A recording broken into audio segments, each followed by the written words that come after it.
اس لیے علی کے ساتھ لکھ دیں کرم اللہ وجہہ. سب سے پہلے لکھا فخر الدین رازی نے. مریدوں نے پوچھا، شاگردوں نے پوچھا، حضور سارے صحابہ رضی اللہ، علی کرم اللہ، علی کو رضی اللہ کیوں نہیں لکھا؟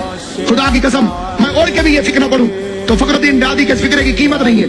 انہوں نے فرمایا اگر علی نے بھی پوری زندگی کوئی گناہ کیا ہوتا، سلامت رہو، آباد و شاد رہو، سلامت رہو، اگر علی نے بھی پوری زندگی کوئی گناہ کیا ہوتا اور اللہ علی سے ناراض ہوا ہوتا تو تب میں علی کو رضی اللہ کیا. چھوٹے بچوں کو سمجھانا پڑتا ہے. ان دو بچوں کی آپس میں کوئی لڑائی تو نہیں ہے تو نہیں گناہ. میں ہر 2 منٹ بعد کہوں تو راضی ہو جائے.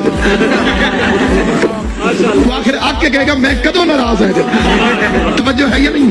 کائنات میں ایک ہی بادشاہ ہے علی، جس کے نام کے ساتھ مسلمانوں نے اس لیے کہا رضی اللہ نہیں کہ اسے کبھی اللہ کو ناراض کیا ہی نہیں. بسم اللہ الرحمن الرحیم.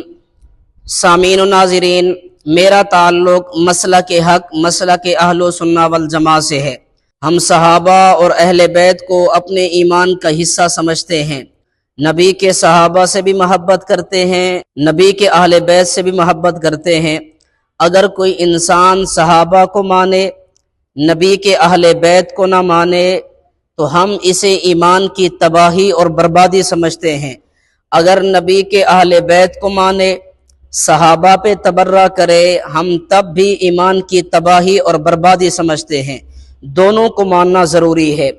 اب آپ حضرات نے ذاکر علامہ ناصر عباس نقوی کی گفتگو کو سنا ہے.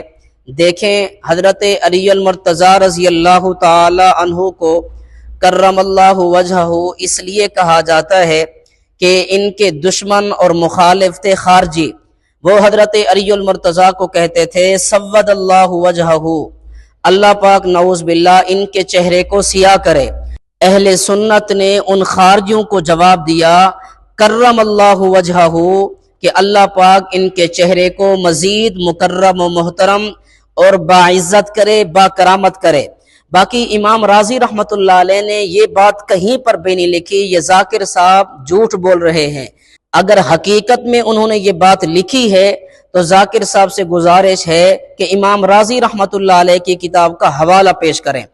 رہا مسئلہ رضی اللہ عنہ کا، اس کا معنی یہ نہیں ہے کہ اللہ پاک ان سے راضی ہو جائے. یہ ماضی کا صیغہ ہے.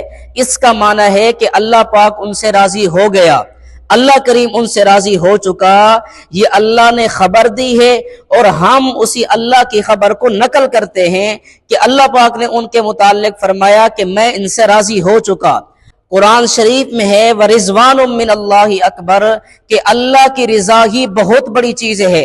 آج ساری دنیا کے مسلمان جتنی عبادات، بندگی، محنت، کوشش، تکلیف برداشت کر رہے ہیں، سب کا مقصود یہی ہے کہ اللہ پاک کی رضا حاصل ہو جائے.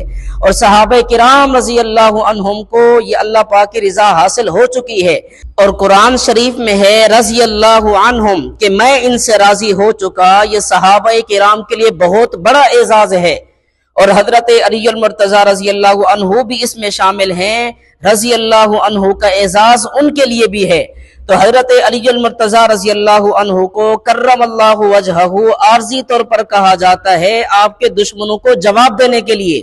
دعا ہے کہ اللہ رب العزت ہمیں صحابہ اور اہل بیت سے سچی محبت عقیدت نصیب فرمائے.